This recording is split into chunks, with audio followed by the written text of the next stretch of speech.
ವೀಕ್ಷಕರಿಗೆಲ್ಲ ನಮಸ್ಕಾರಗಳು. ಇವತ್ತಿನ ದಿವಸ ನಾನು 29ನೇ ಅಧ್ಯಾಯ ಪಾರಾಯಣ ಪ್ರಾರಂಭಿಸುತ್ತಿದ್ದೇನೆ.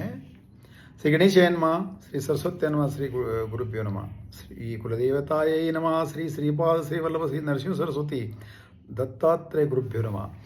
ಬಾಲಾರ್ಕ ಪ್ರಭವೀಂದ್ರ ನೀಲಜಟಿಲಂ ಭಸ್ಮಾಂಗರಾಗೋಜ್ವಲಂ ಶಾಂತಂ ನಾದ ವಿಲಿನಚಿತ್ತಪವನಂ ಶಾರ್ದೂಲ ಚರ್ಮಾಂಬರಂ ಬ್ರಹ್ಮದ್ದೇ ಸನಕಾದಿಭಿ ಪರಿವೃತಂ ಸಿದ್ಧೈ ಸಮಾರಾಧಿತಂ ದತ್ತಾತ್ರೇಯ ಮುಪಾಸ್ಮಹೇ ಹೃದಯ ಮುದಾ ಧ್ಯೇಯ ಸದಾ ಯೋಗಿಭಿ. ಈ ಹಿಂದೆ 28ನೇ ಅಧ್ಯಾಯದಲ್ಲಿ ಶ್ರೀ ಗುರುಗಳು ಚಾಂಡಾಲ ಕೇಳಲಾಗಿ ತನಗೆ ಯಾಕೆ ಈ ಜನ್ಮದಲ್ಲಿ ಚಾಂಡಾಲ ಜನ್ಮ ಬಂದಿತ್ತು, ಹಿಂದಿನ ಜನ್ಮದಲ್ಲಿ ಅವನು ವೇದಬಲ್ಲ ಬ್ರಾಹ್ಮಣನಿದ್ದ ಅಂತ ಕೇಳಿದಾಗ ಗುರುಗಳು ಹೇಳ್ತಾರೆ, ಹಿಂದಿನ ಜನ್ಮದಲ್ಲಿ ನೀನು ತಂದೆ ತಾಯಿಗಳನ್ನು ಬಿಟ್ಟಿದ್ದೀಯಾ, ದೂರ ಮಾಡಿಕೊಂಡು ಈಗ ಈ ಜನ್ಮದ ಮತ್ತೆ ಗುರುಗಳನ್ನು ದೂಷಿಸಿದ್ಯಾ, ಅದಕ್ಕೆ ನಿನಗೆ ಈ ಜನ್ಮದಲ್ಲಿ ಚಾಂಡಾಲ ಜನ್ಮ ಬಂದಿದೆಯಾ ಅಂತ ಹೇಳ್ತಾರೆ. ಮತ್ತು ಯಾವ ಪಾಪ ಮಾಡಿದರೆ ಏನು ಅನುಭವಿಸ್ಬೇಕು, ಮತ್ತು ಏನು ಪ್ರಾಯಶ್ಚಿತ್ತ ಮಾಡ್ಕೋಬೇಕು, ಪರಿಹಾರ ಮಾಡ್ಕೋಬೇಕಂತ ಹೇಳಲಾಗಿದೆ. ಈಗ 29ನೇ ಅಧ್ಯಾಯದಲ್ಲಿ ನಾಮಧಾರಕ ಕೇಳ್ತಾನೆ ಸಿದ್ಧಮುನಿಗಳಿಗೆ, ಗುರುಗಳು ಹೇಳಿದ ಭಸ್ಮದ ಮಹಿಮೆ ಹೇಳಿ ಅಂತ ಹೇಳ್ತಾರೆ. ಅವಾಗ ಸಿದ್ಧಮುನಿಗಳು ಗುರುಗಳು ಗುರುಗಳು ಹೇಳಿದ ಭಸ್ಮದ ಮಹಿಮೆಯನ್ನು ಸಿದ್ಧಮುನಿಗಳು ಹೇಳ್ತಾರೆ. ಹಿಂದೆ ಕೃತಾಯುಗದಲ್ಲಿ ವಾಮದೇವರೆಂಬ ಮುನೀಶ್ವರರು ಜೀವನ್ಮುಕ್ತರಾಗಿ ನಾರು ಬಟ್ಟೆ ಧರಿಸಿ ಮೈತುಂಬ ವಿಭೂತಿ ಹಚ್ಚಿಕೊಂಡು ಸಂಚರಿಸುತ್ತಾ ಕ್ರೌಂಚಾರಣ್ಯದಲ್ಲಿ ವಾಸಿಸತೊಡಗಿದರು. ವಾಮದೇವರು ಆ ಕಾಡಿನಲ್ಲಿ ಒಬ್ಬ ಬ್ರಹ್ಮ ರಾಕ್ಷಸ ಅವರನ್ನು ನುಂಗಲು ಅವರ ಮೇಲೇರಿ ಬಂದ. ಆವಾಗ ವಾಮದೇವರ ಮೈಮೇಲಿದ್ದ ಭಸ್ಮ ಅವನಿಗೆ ಬ್ರಹ್ಮರಾಕ್ಷಸನಿಗೆ ಸ್ಪರ್ಶವಾಗಿ ಪೂರ್ವಜನ್ಮದ ಸ್ಮೃತಿ ಉಂಟಾಯಿತು. ಅವನಿಗೆ ನೆನಪಿಗೆ ಬಂದವು ಎಲ್ಲ ಜನ್ಮಗಳು ಅವನಿಗೆ. ಅವನು ಮುನೀಶ್ವರ ಸ್ಪರ್ಶದಿಂದ ತನಗೆ ಹೀಗಾಯಿತು ಅಂತ ಅವ್ರನ್ನ, ನೀವು ನನ್ನ ದೇವರು ಅಂತ, ನನ್ನನ್ನು ರಕ್ಷಿಸು ಅಂತ ನಮಸ್ಕಾರ ಮಾಡ್ದ. ನಿಮ್ಮನ್ನು ಸ್ಪರ್ಶದಿಂದಲೇ ನನಗೆ ಹಿಂದಿನ ಜನ್ಮದ ಅರಿವಾಗಿದೆ ಅಂತ ನಮಸ್ಕಾರ ಮಾಡ್ದ. ಅವಾಗ ಅವನು ಹೇಳ್ತಾನೆ, ಸ್ವಾಮಿ, ನಾನು ಪೂರ್ವ ಜನ್ಮದಲ್ಲಿ ನೆನಪಿಗೆ ಬಂದಿದೆ, 25 ಜನ್ಮಗಳ ಹಿಂದೆ ನಾನು ದುರ್ಜಯನೆಂಬ ಯವನ ರಾಜನಿದ್ದೆ. ಆವಾಗ ನಾನು ಎಷ್ಟೋ ಪರಸ್ತ್ರೀಯರನ್ನು ಬಲೆಗೆ ಹಾಕಿಕೊಂಡು ಹಾಗೂ ಪರಸ್ತ್ರೀಯರನ್ನು ಬಲಾತ್ಕರಿಸಿದೆ. ಮತ್ತು ಕುಡಿದು ಎಷ್ಟೋ ಜನರನ್ನು ಭ್ರಷ್ಟರನ್ನಾಗಿ ಮಾಡಿದೆ. ಆಮೇಲೆ ಕ್ಷಯರೋಗ ಬಂದು ಸತ್ತು ಹೋದ. ಅದಾದ ನಂತರ 10,000 ವರ್ಷ ಪಿಶಾಚಿಯಾಗಿ ಸಂಚರಿಸಿದೆ.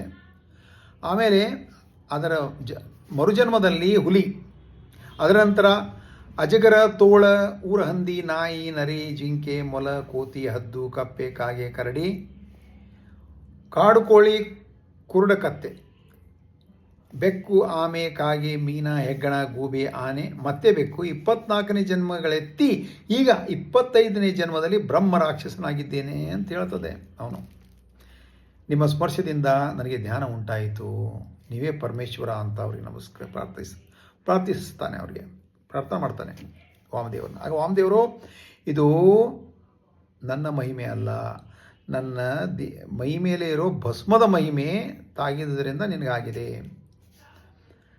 ಇಲ್ಲ, ನೀವು ನನಗೆ ಒಂದು ನಿದರ್ಶನ ಹೇಳ್ತೀನಿ ಕೇಳು ಅಂತಾರೆ ವಾಮದೇವರು. ಅದೇನು ನಿದರ್ಶನ ಅಂದರೆ, ಪೂರ್ವದಲ್ಲಿ ಕರ್ಮಭ್ರಷ್ಟನು ದುರಾಚಾರಿಯೂ ಆದ ಒಬ್ಬ ದ್ರಾವಿಡ ಬ್ರಾಹ್ಮಣನಿದ್ದ. ಅವನು ಒಬ್ಬ ಶೂದ್ರ ಸ್ತ್ರೀ ಸಂಗ ಮಾಡಿ ತನ್ನ ತಂದೆ ತಾಯಿಯರು ಊರಿನವರಿಂದ ಬಹಿಷ್ಕರಿಸಲ್ಪಟ್ಟು ಊರ ಹೊರಗೆ ತಳ್ಳಿದರು. ಅವನು ಕುಡಿತಾ ಇದ್ದ. ಕುಡಿತದಿಂದ ಅವನಿಗೆ ಹಣ ಇರದೇ ಇರುವ ಕಳ್ಳತನವನ್ನು ಪ್ರಾರಂಭಿಸಿದ. ಒಂದು ದಿನ ಕುಡಿದ ಅಮಲಿನಲ್ಲಿ ಶೂದ್ರ ಸ್ತ್ರೀಯ ಬಳಿಗೆ ಹೋದಾಗ ಅವಳು ಬೇರೆ ಪ್ರಿಯಕರನ ಜೊತೆಗೆ ಇರುವುದನ್ನು ನೋಡಿ ಆ ಬೇರೆ ಪ್ರಿಯಕರನನ್ನು ಹೊಡೆದು ಊರು ಹೊರಗೆ ಹಳ್ಳದಲ್ಲಿ ಬಿಸಾಕ್ತಾನೆ. ಅವನು ಕೊನೆ ಉಸಿರು ಎಳಿತಾನೆ. ಬೇರೆ ಪ್ರಿಯಕರ ಅವನು ಕೊನೆ ಉಸಿರು ಎಳೆಯುವಾಗ ಯಮಕಿಂಕರರು ಬರ್ತಾರೆ.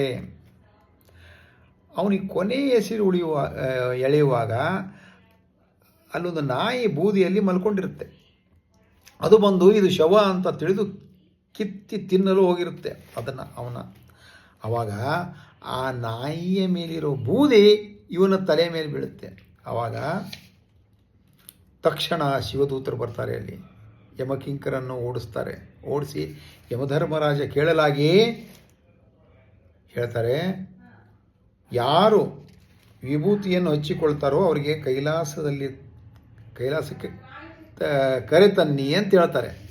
ಅದು ಶಿವನ ಆಜ್ಞೆಯಾಗಿದೆ ಅಂತ ಹೇಳ್ತಾರೆ. ಅದಕ್ಕೆ ಭಸ್ಮ ಧರಿಸಿದರೆ ಪಾಪವೆಲ್ಲ ನಾಶವಾಗುತ್ತದೆ. ಅದರಿಂದ ಓ ರಾಕ್ಷಸ, ಇದನ್ನು ನೀನು ಭಕ್ತಿಯಿಂದ ಧಾರಣೆ ಮಾಡು ಅಂತಂದಾಗ ಆ ರಾಕ್ಷಸ ಕೇಳ್ತಾನೆ, ಇದನ್ನು ಹೇಗೆ ಧಾರಣೆ ಮಾಡುವುದು ಅದನ್ನು ಹೇಳಿರಿ ಅಂದಾಗ, ನೀವೇ ನನ್ನ ಪರಮೇಶ್ವರ, ನನ್ನನ್ನು ಉದ್ಧರಿಸಿ ಅಂತ ರಾಕ್ಷಸ ಹೇಳಿದಾಗ ಆ ವಾಮದೇವರು ಹೇಳ್ತಾರೆ ಅದು ಹೇಗೆ ಧಾರಣೆ ಮಾಡಬೇಕಂತ. ಅದರದ್ದು ಹೇಳ್ತಾರೆ ಏನಂದರೆ, ಒಂದು ಸಲ ಶಿವ ತನ್ನ ಗಣಗಳೊಡನೆ ಕೂಡಿ ಕ್ರೀಡೆ ಆಡಲು ಮಂದಾರ ಪರ್ವತಕ್ಕೆ ಬಂದ. ಅಲ್ಲಿ ಇಂದ್ರಾದಿ ದೇವತೆಗಳು, ಗಂಧರ್ವರು, ಯಕ್ಷರು, ಕಿಂಪುರುಷರು, ಸಿದ್ಧರು, ಸಾಧ್ಯರು, ವಸಿಷ್ಠರಾದ ಋಷಿಗಳು, ಬೃಹಸ್ಪತಿ, ನಾರದರು ಮೊದಲಾದವರೆಲ್ಲ ಇರ್ತಾರೆ. ವಸಿಷ್ಠ, ನಾರದರು, ಬೃಹಸ್ಪತಿಗಳು ಇರ್ತಾರೆ. ಅವರ ಮಧ್ಯೆ ಸಿಂಹಾಸನದ ಮೇಲೆ ಶಿವ ಕುಳಿತುಕೊಂಡು ಕರ್ಪೂರ ಕಾಂತಿಯಿಂದ ತುಂಬಿದ ದೇಹ, ಜಟೆ, ನಾಗಾಭರಣ, ಚಂದ್ರವಂಕ, ಸಕಲಾಯುಧಗಳ ಧರಿಸಿ ಆ ಶಿವ ಕೆಂಪು ವಸ್ತ್ರ ಧರಿಸಿದ್ದಾನೆ. ಆಗ ಸಭೆಯಲ್ಲಿ ಸನತ್ಕುಮಾರ ಎದ್ದು ನಿಂತು ನಮಸ್ಕಾರ ಮಾಡಿ, ಸ್ವಾಮಿ, ಲೌಕಿಕ ಪಾಪಗಳು ನೀಗಿ ಅವರಿಗೆ ಸುಲಭವಾಗಿ ಮುಕ್ತಿ ನೀಡಬಲ್ಲ ಉಪಾಯವನ್ನೇನಾದರೂ ಹೇಳಬೇಕು ಅಂತ ಪ್ರಾರ್ಥಿಸ್ತಾರೆ ಸನತ್ಕುಮಾರ. ಆಗ ಪರಶಿವ ಹೀಗೆ ಬೋಧಿಸಿದ, ಸುಲಭವಾಗಿ 4 ಪುರುಷಾರ್ಥಗಳನ್ನು ಪ್ರಸಾದಿಸಬಲ್ಲದ್ದು ಎಂದರೆ ಭಸ್ಮದಿಂದ ತ್ರಿಪುಂಡ ಧಾರಣೆ ಮಾಡುವುದೇ. ಭಸ್ಮಕ್ಕೆಂದು ಸ್ವಲ್ಪ ಸಂಕಲ್ಪ ಮಾಡಿ ಗೋಮಯ, ಹಸುವಿನ ಸೆಗಣಿ ಶೇಖರಿಸಿ ಅದರಿಂದ ಹೋಮ ಮಾಡಬೇಕು. ಹಾಗೆ ಮಾಡಿದ್ದರಿಂದ ಬಂದ ಭಸ್ಮವನ್ನು ಸತ್ಯೋಜಾತಂ ಎನ್ನುವ ಮಂತ್ರದಿಂದ ಕೈಯಲ್ಲಿ ತೆಗೆದುಕೊಂಡು ಅಗ್ನಿರಿತ್ಯ ಎನ್ನುವ ಮಂತ್ರದಿಂದ ಅಭಿಮಂತ್ರಿಸಿ ಮಾನಸೋಕ್ತ ಎಂದು ಮಂತ್ರ ಓದುತ್ತಾ ಅದನ್ನು ಹೆಬ್ಬೆರಳಿನಿಂದ ಉಜ್ಜುತ್ತಾ ತ್ರ್ಯಂಬಕಂ ಎನ್ನುವ ಮಂತ್ರ ಹೇಳುತ್ತಾ ಶಿರಸ್ಸಿನಲ್ಲಿ ಧರಿಸಬೇಕು. ನಂತರ ತ್ರಯಾಯುಷಂ ಜಮದಗ್ನೆ ಎನ್ನುವ ಮಂತ್ರದಿಂದ ತ್ರಿಪುಂಡಗಳ ಧಾರಣೆ ಮಾಡಬೇಕು. ಆ 3ರಲ್ಲಿ ಯಾವ ಗೆರೆಯೂ ಹುಬ್ಬುಗಳನ್ನು ದಾಟಬಾರದು. ಆ ರೇಖೆಯಲ್ಲಿ ಮೊದಲನೆಯದು ಕೊನೆಯದನ್ನು ಮಧ್ಯಮ ಅನಾಮಿಕಗಳೆನ್ನುವ ಬೆರಳಿನಿಂದ ತೀಡಿಕೊಂಡು ಹೆಬ್ಬೆಟ್ಟಿನಿಂದ ಬಲದಿಂದ ಎಡಕ್ಕೆ ಮಧ್ಯ ರೇಖೆಯನ್ನು ತಿದ್ದಿಕೊಳ್ಳಬೇಕು. ಈ ರೇಖೆಗಳಲ್ಲಿ ಮೊದಲನೆಯದಕ್ಕೆ ಅಕಾರವು ವರ್ಣ, ಗಾರ್ಹಪತ್ಯಾಗ್ನಿ, ಭೂತತ್ವ ರಜೋಗುಣ, ಋಗ್ವೇದ ಕ್ರಿಯಾಶಕ್ತಿ, ಪ್ರಾತಃ ಸವನ, ಬ್ರಹ್ಮದೇವತೆ. ಎರಡನೇ ರೇಖೆಗೆ ಉಕಾರವರ್ಣ, ದಕ್ಷಿಣಾಗ್ನಿ, ಆಕಾಶತತ್ವ, ಯಜುರ್ವೇದ, ಮಾಧ್ಯಾಂದಿನ ಸವನಗಳಿಗೆ ಸಂಕೇತ. ಇಚ್ಛಾಶಕ್ತಿ, ವಿಷ್ಣು ದೇವತೆ, ಚಿನ್ನ. ಮೂರನೇ ರೇಖೆಗೆ ಮಕಾರವರ್ಣ, ನಿಯಾಗ್ನಿ ಸತ್ವಗುಣ. ಧ್ಯಾನಶಕ್ತಿ, ತೃತೀಯ ಸವನ, ಶಿವನಿಗೆ ಸಂಕೇತ. ಹೀಗೆ ಭಾವಿಸುತ್ತಾ ತ್ರಿಪುಂಡವನ್ನು ಧರಿಸಬೇಕು. ಈ ರೀತಿಯಲ್ಲಿ ಭಸ್ಮಧಾರಣೆ ಮಾಡಿದ ಮುಮುಕ್ಷಗಳಿಗೆ ಮುಕ್ತಿಯು ದೊರೆಯುತ್ತದೆ. ಮಿಕ್ಕವರಿಗೆ ಅವರು ಕೋರಿದ ಪುರುಷಾರ್ಥಗಳು ದೊರೆಯುತ್ತವೆ. ಆದ್ದರಿಂದ 4 ಆಶ್ರಮಗಳಿಗೆ ಸೇರಿದವರು, ಬಾಲ್ಯ, ಯೌವನ, ಗೃಹಸ್ಥ ಮತ್ತು ವೃದ್ಧಾಶ್ರಮ ಸೇರಿದವರು ಭಸ್ಮ ಧರಿಸಬೇಕು. ಎಲ್ಲರೂ. ಆದ್ದರಿಂದ ಪಾಪಗಳು ನಾಶವಾಗಿ ಪುಣ್ಯ ಕೊಡುತ್ತದೆ. ಈ ವಿಧಾನ ತಿಳಿಯದೋ ಹೋದರೆ, ಇದೆಲ್ಲ ಮಾಡೋದು ಗೊತ್ತಾಗದೇ ಇದ್ದರೆ ಸಂಪೂರ್ಣವಾದ ವಿಶ್ವಾಸದಿಂದ ಭಕ್ತಿಯಿಂದ ಭಸ್ಮ ಧರಿಸಿದರೆ ಸಾಕು.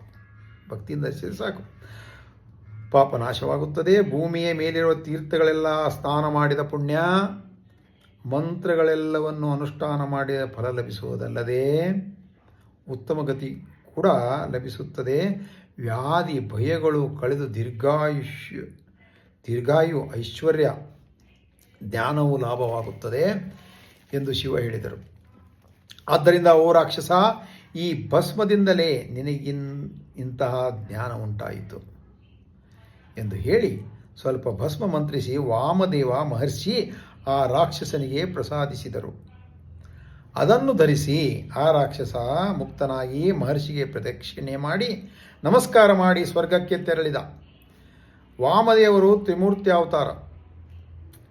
ಜೀವಿಗಳನ್ನು ಉದ್ಧರಿಸಲು ಮಾನವ ರೂಪದಲ್ಲಿ ಭೂಮಿಯ ಮೇಲೆ ಸಂಚರಿಸುತ್ತಿರುತ್ತಾರೆ. ಈ ಭಸ್ಮ ಮಹಿಮೆಯನ್ನು ಕುರಿತು ಶೌನಕಾದಿ ಋಷಿಗಳಿಗೂ ಸೂತಮುನಿ ಹೇಳಿದರು. ಶೌನಿಕಾದಿ ಋಷಿಗಳಿಗೆ ಸೂತಮುನಿ ಹೇಳಿದರು. ಶ್ರೀ ಗುರು ವಿವರಿಸಿ ಹೇಳಿದ ಭಸ್ಮ ಮಹಿಮೆಯನ್ನು ಕೇಳಿ ತ್ರಿವಿಕ್ರಮ ಭಾರತಿಯವರಿಗೆ ನಮಸ್ಕಾರ ಮಾಡಿ ತನ್ನ ಆಶ್ರಮಕ್ಕೆ ಹೋದರು ಅಂತ ಸಿದ್ಧಮುನಿಗಳು ನಾಮಧಾರಿಕನಿಗೆ ಹೇಳಿದರು. ಈಗ ಇಲ್ಲಿಗೆ 29ನೇ ಅಧ್ಯಾಯ ಮುಕ್ತಾಯವಾಯಿತು. ದತ್ತಾಯ ಗುರುವೇ ನಮಃ. ಶ್ರೀಪಾದ ಶ್ರೀವಲ ವಾಯ ನಮಃ. ಶ್ರೀ ನರಸಿಂಹ ಸರಸ್ವತಿ ನಮಃ. ತಾವು ಯೂಟ್ಯೂಬಲ್ಲಿ ಲೈಕ್ ಕೊಟ್ಟು ಸಬ್ಸ್ಕ್ರೈಬ್ ಮಾಡಿ.